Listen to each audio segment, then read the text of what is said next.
Pan star Prabhas కలికి సినిమాతో పానువారాల range లో విజయం అందుకోవడానికి సిద్ధమవుతున్నాడు.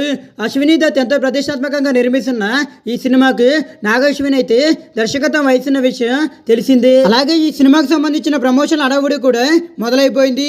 మొత్తానికి విడుదల తేదీపై కూడా క్లారిటీ అయితే ఇచ్చేశారు. జూన్లో పక్కా ప్రణాళికతో అయితే ఈ సినిమాను ప్రేక్షకుల ముందుకైతే తీసుకురాబోతున్నారు. దర్శకుడు ప్రశాంత్ నీల్ సలార్ సీక్వెల్ కూడా వీలైనంత తొందరగా అయితే స్టార్ట్ చేయబోతున్నట్టుగా గతంలోనే ఒక క్లారిటీ అయితే వచ్చేసింది. ఈ సినిమాలో నటించిన చాలా మంది కూడా ఏప్రిల్లోనే ఈ సినిమా అయితే స్టార్ట్ అయిపోతుంది అన్నట్టుగా మాట్లాడారు. కానీ దర్శకుడు ప్రశాంత్ మాత్రం ఆ విషయంలో అయితే పెద్దగా అయితే స్పందించలేదు.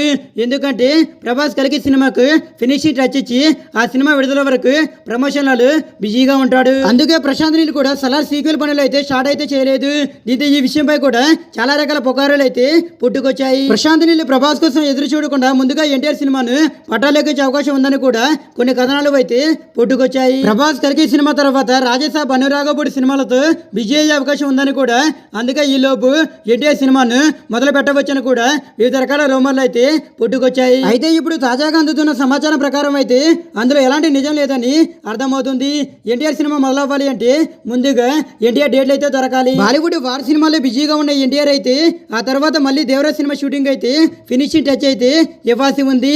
కాబట్టి ఇతను ఎప్పట్లో దొరికే అవకాశం అయితే లేదు. అంతేకాకుండా సలార్ సీక్వెల్ కూడా వీలైనంత తొందరగా అయితే ప్రేక్షకుల ముందుకైతే తేవాల్సిన అవసరం అయితే ఉంది.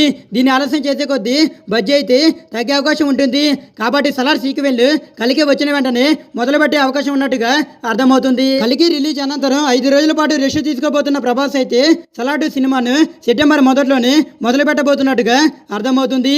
ఎప్పటికే దర్శకుడు మొదటి షెడ్యూల్ కు సంబంధించిన ప్రణాళికను కూడా రచించాడని అర్థమవుతుంది.